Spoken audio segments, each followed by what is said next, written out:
जय हिंद दोस्तों, स्वागत है आप सभी का रीजनिंग की इस नई क्लास में, जिसमें नंबर एनालॉजी को हम आज की क्लास में कवर करने वाले हैं। नंबर एनालॉजी के सारे क्वेश्चंस हम आज कंप्लीट कर लेंगे। इसके बाद में अगर कोई टॉपिक हमें लगेगा तो उसके जो क्वेश्चंस है वो नेक्स्ट क्लास में करेंगे। अदरवाइज हम इसके बाद अगला जो चैप्टर होगा हमारा वो कवर करने वाले हैं। तो चलिए बिना टाइम वेस्ट किए स्टार्ट करते हैं आज के अपने जो PYQ हैं उनको सोल्व करने का।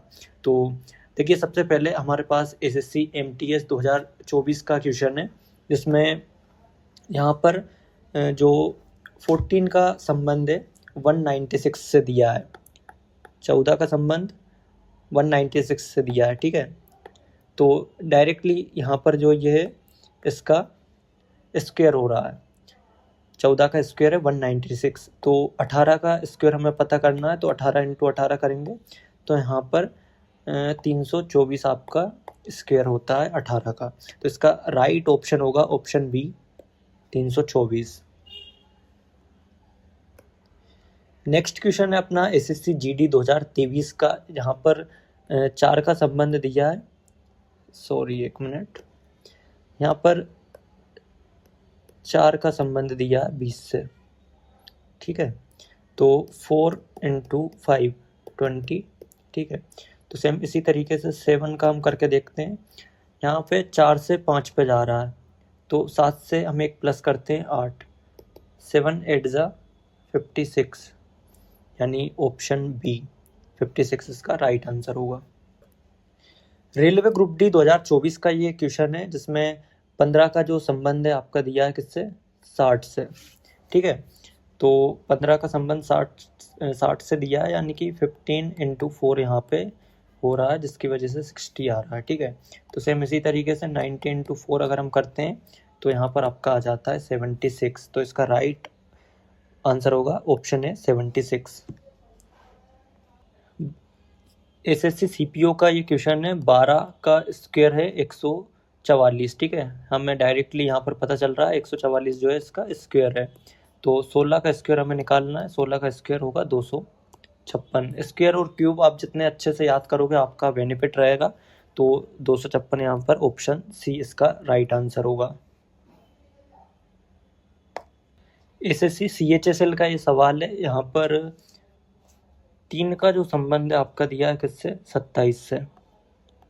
3 का संबंध 27 से दिया है। राइटिंग थोड़ी सही नहीं आ रही है, तो इसके लिए मैं माफ़ी चाहता हूँ आपसे।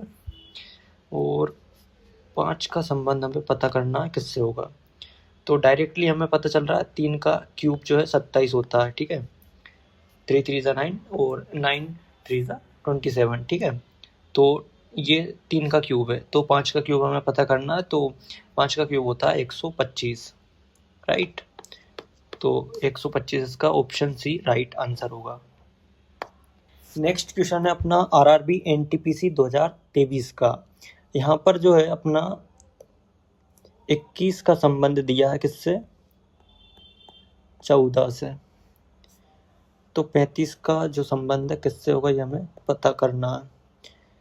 अब देखिए, ये थोड़ा सोल्व हमें करना पड़ेगा। जैसे 21 का संबंध 14 से दिया है, तो 21 को हम सबसे पहले यहाँ पर डिवाइड करेंगे। डिवाइड किससे होगा, 2 से तो ये होगा नहीं, स्टार्टिंग से करेंगे तो 3 से हो जाएगा।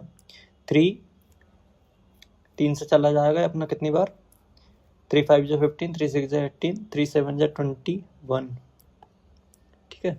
7 बार ये चला गया। अब यहाँ पर दिया क्या है, 14, तो 7 इंटू 2 करेंगे तो हमारा यहाँ पर आ जाएगा 14, ठीक है। तो सेम इसी तरीके से हम 35 का संबंध निकालेंगे। 35 को डिवाइड करेंगे किससे, ये 2 3 से तो जाएगा नहीं, डायरेक्ट 5 से जाएगा। 5 से इसका डिवाइड करेंगे, 5 7 जा 35, ठीक है। अब जिस तरीके से यहाँ पे ये 3 से 3 आ रहा था, ठीक है, हमने लेकिन इंटू किया था 2 का, एक कम करके। तो सेम इसी तरीके से यहाँ पे 5 है, तो हम यहाँ पर इंटू करेंगे 4 का, एक कम करके। तो 7 4 जा 28, ऑप्शन डी इसका राइट आंसर होगा। SSC CGL का सवाल है भाई। देखने में आपको थोड़ा लग रहा होगा कि क्या हो रहा है यहाँ पे। 45 का संबंध हमारा 20 से दे रखा है, तो 63 का जो संबंध है वो किससे होगा। लेकिन बहुत ही सिंपल ये क्वेश्चन है। यहाँ पर 45 को हम अलग अलग कर लेते हैं, 4 और 5 को, तो 4 इंटू 5 जैसे ही करेंगे आपका आ जाएगा यहाँ पर 20, और जैसे ही हम 6 इंटू 3 करेंगे ये दोनों को, तो यहाँ पर आ जाएगा आपका 18। बड़ा ही सिंपल सा है। इसका राइट ऑप्शन होगा ऑप्शन ए 18। नेक्स्ट क्वेश्चन है अपना एसएससी जीडी का। यहाँ पर क्यूब का ये क्वेश्चन है। 7 का संबंध दिया है 343 से, डायरेक्ट हमें पता चल रहा है 7 का क्यूब है, तो 9 का क्यूब क्या होगा, तो आपको याद होगा 729। इसका राइट आंसर होगा ऑप्शन ए। क्यूब और स्क्वायर आपको जितने याद होंगे उतना बेनिफिट रहेगा इस चैप्टर में। इसमें नहीं, सभी चैप्टर में आपको फ़ायदा मिल जाएगा अगर आप क्यूब और स्क्वायर को ज़्यादा से ज़्यादा याद कर लेते हैं तो। चलिए नेक्स्ट क्वेश्चन पे चलते हैं।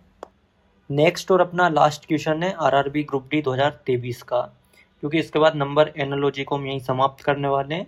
अगर आगे कोई टॉपिक हमारा बच रहा होगा तो वो करेंगे, नहीं तो फिर जो नेक्स्ट चैप्टर है उस पर हम बढ़ने वाले हैं। तो यहाँ पर 28 का जो संबंध है आपका किससे दिया, 14 से, ठीक है। तो यहाँ पर क्या डिवाइड हो रहा है डायरेक्ट, सेम इसी तरीके से 42 का संबंध है, तो यहाँ पर डिवाइड हो रहा है यानी आधा हो रहा है, तो 42 का हम आधा करेंगे, 2 से डिवाइड करेंगे, तो ये आ जाएगा आपका 21 ना। तो हाँ, ऑप्शन सी इसका राइट आंसर होगा 21। तो नंबर एनालॉजी को हम यहीं समाप्त करते हैं। इसके बाद में अगर नेक्स्ट क्लास में कुछ ज़रूरी क्वेश्चंस मुझे लगेंगे तो मैं ऐड कर लूँगा, अदरवाइज हम जो भी इम्पोर्टेंट क्वेश्चंस होंगे इस चैप्टर के, या फिर अगर नहीं हुए तो नेक्स्ट चैप्टर पर हम बढ़ने वाले हैं नेक्स्ट क्लास से। तो आज के सेशन के ये सारे PYQs आपको अच्छे से समझ आ गए होंगे। इनकी प्रैक्टिस आप ज़्यादा से ज़्यादा करिए जिससे कि आपको ही बेनिफिट मिलेगा। बाकी अब बिल्कुल हम प्रॉपर तरीके से अपनी क्लासेस को करने वाले हैं स्टार्ट। बाकी अभी मैं माफ़ी चाहता हूँ, कुछ दिनों से बिल्कुल मैं रेगुलर नहीं हो पा रहा हूँ, लेकिन थोड़ा टाइम लगेगा क्योंकि मैं भी इस चीज़ में नया हूँ, तो एकदम से चीज़ें मुझसे मैनेज नहीं हो पा रही है इसलिए। लेकिन मैं अब पूरी कोशिश करूँगा कि बिल्कुल रेगुलर इस चीज़ पर अब मैं रहने वाला हूँ। तो उम्मीद करूँगा ये सेशन आपको इंटरेस्टिंग लगा होगा। तो वीडियो को लाइक कर दीजिए एंड नेक्स्ट क्लास के लिए बिल्कुल रेडी रहिएगा।